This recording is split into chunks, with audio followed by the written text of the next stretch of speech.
Hi everyone, welcome back to another video from Tech for Gamers.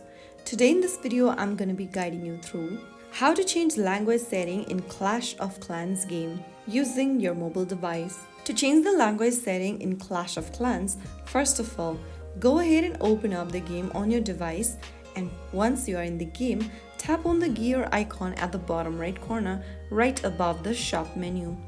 Now, go ahead and select the language option and tap on it. From the list of available languages, choose the language you want to change to.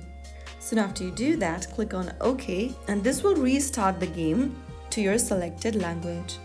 You can always get back to the same menu and choose to a different language whenever needed.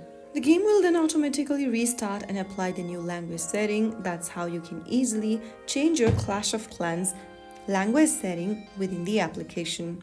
If you found the video helpful, don't forget to like, share and subscribe to the channel.